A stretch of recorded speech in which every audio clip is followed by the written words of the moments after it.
Kag sa numero 1 sa mga balita subong adlaw, isa sa mga apektado sang ashfall kag baho sang asupre bangod sang pagbuga sang bulkan Kanlaon amo ang gintubdan sa Bago City. Mga staff sang Rafael Salas Park and Nature Center ang temporaryo nga wala ginpa-report subong adlaw bangod sang kakusog sang baho sang asupre.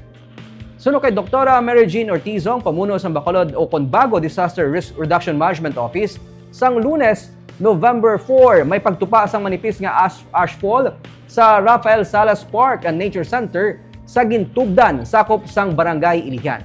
Kay na may na-monitor man nga pagtupa sang manipis nga ashfall pero may makusog ang baho sang asupre. Gani wala na ginpa-report anay sang Tourism Office ang 18 ka mga staff sang among Park and Nature Center. Patag ni Ortizo tungod man sang direction sang hangin, hindi manigar nga maapektuhan ang pila ka mga lugar sa Bago sa pagbuga sang bulkan Kanlaon sang Abo. Damlag pa na orient na nga daan ang mga pumluyo sang lugar nga masami nagakaapektuhan sang bulkan Kanlaon kag kun ano ang himuon sa kasubo nga tinion suno kay Ortizo.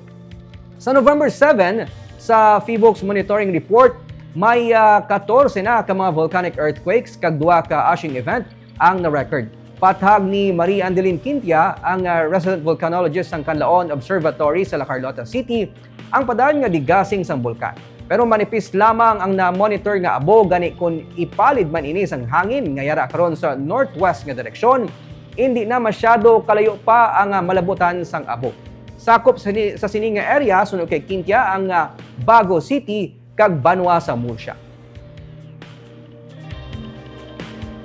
Na wala sila ginpa-report kay ang sulfuric smell dala isog kasama. So yung pa stay indoor na lang din sila. Kaya sila dahil start kay ang wind direction sa amon it sa amon nga mga panahon.